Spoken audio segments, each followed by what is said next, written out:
Hello, welcome to your favorite program, Renewed Hope podcast. And today we shall be talking about Aswaju's Manifesto and how it affects the Nigerian youth and the Nigerians in general. And today with me on this episode, I have on my right Dr. Hassan Arivi Sadiq, and I also have here my beautiful sister.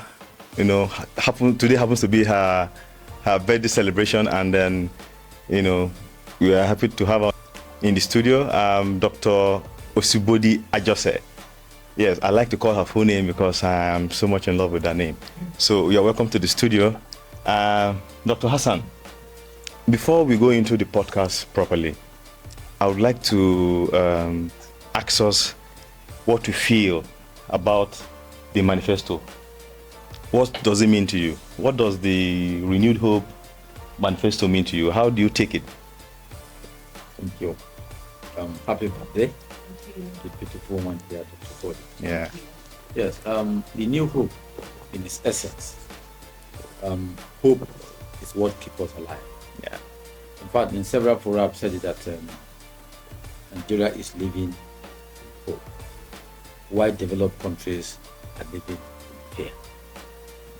Simply because hope is aspirations, is to renew your visions, what you intend to aspire, what do you intend to achieve, your goal, your objective as an individual and now concerned to as a nation.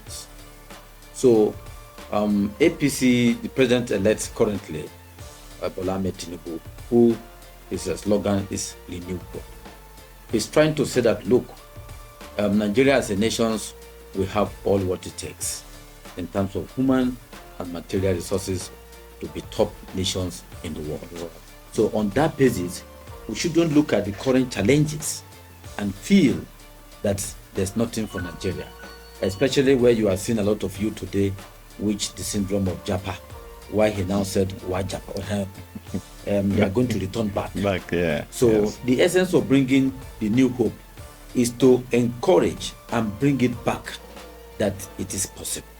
That's the essence. That is renewed hope. That renewed hope of Aswaju means it is possible for Nigeria to grow. It is possible for Nigeria to develop into, a first-class world power, in the nearest future. So thank you so much, Dr. Hassan.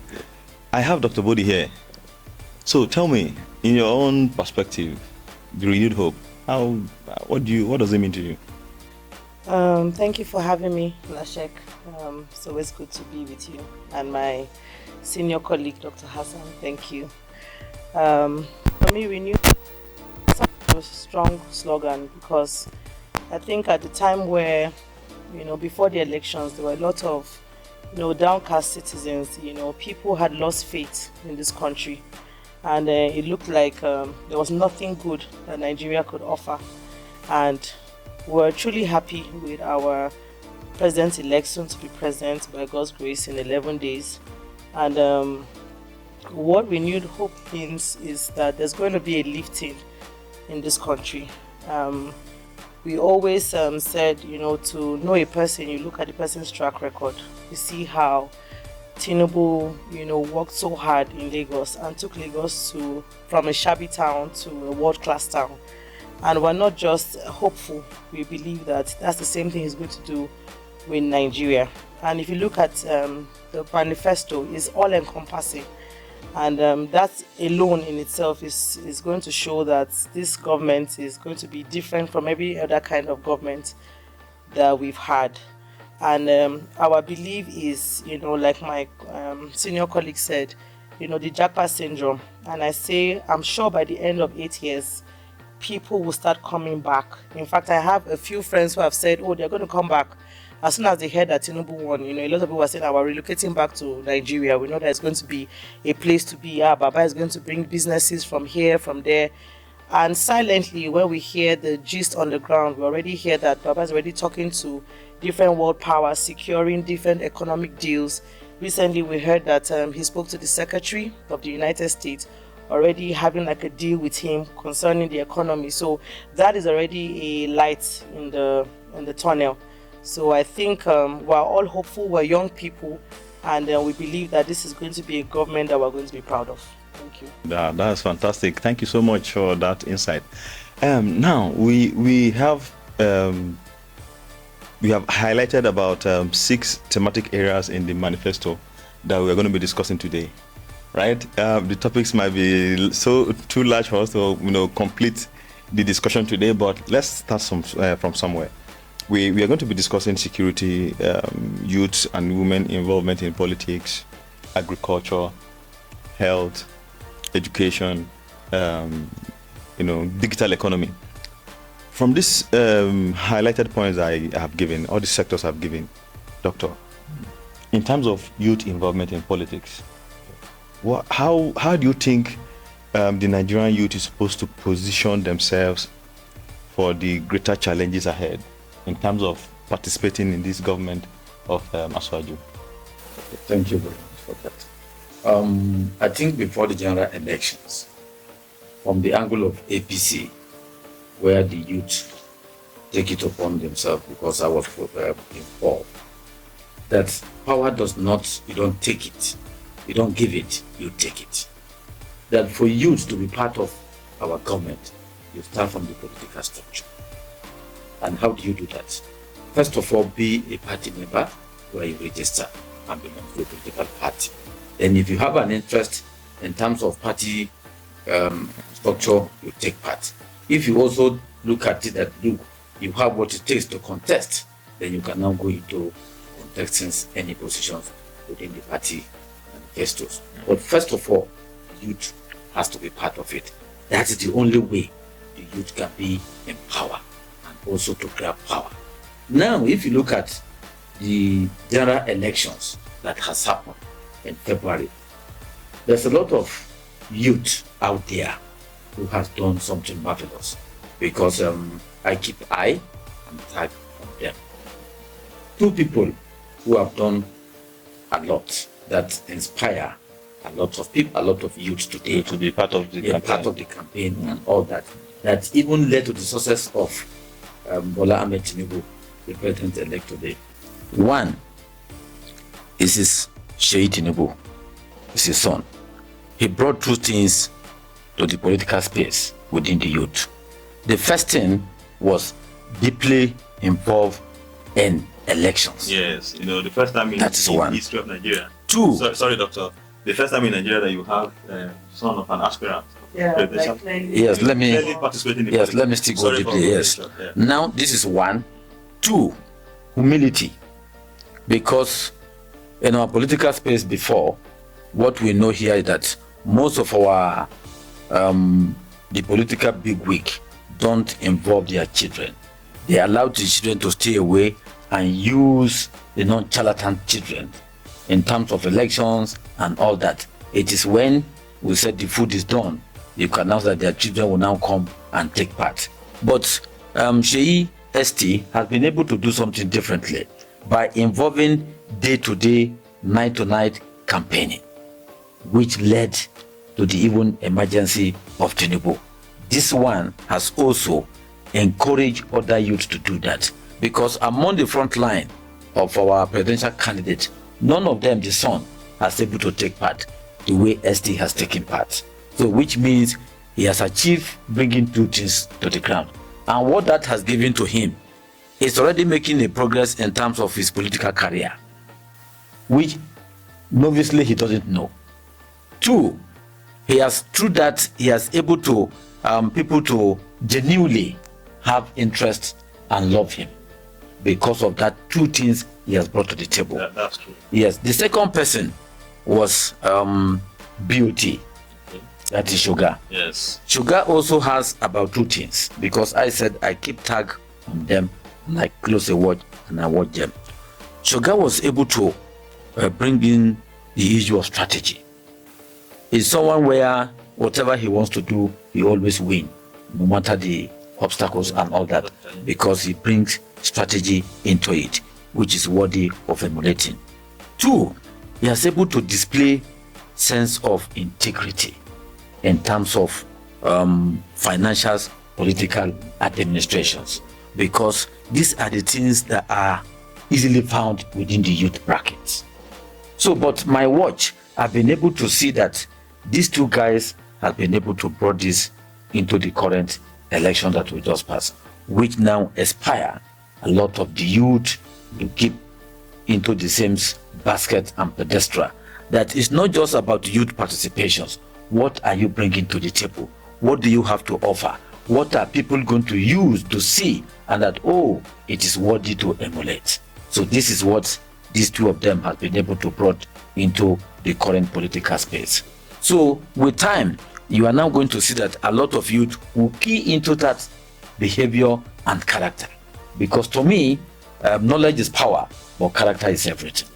So if that can be continued and other youth will now be able to take it, that is what we will now call a history that he has been able to bring into place that will continue, that people will try to emulate, and it will continue to imbibe in society, that will brought about good character in terms of political participation. Yeah, that's true, because from my observation too, Dr. Gbodi, see, I realized that because Tinubu was involved in the campaign, it made a lot of young people to pick interest in this campaign.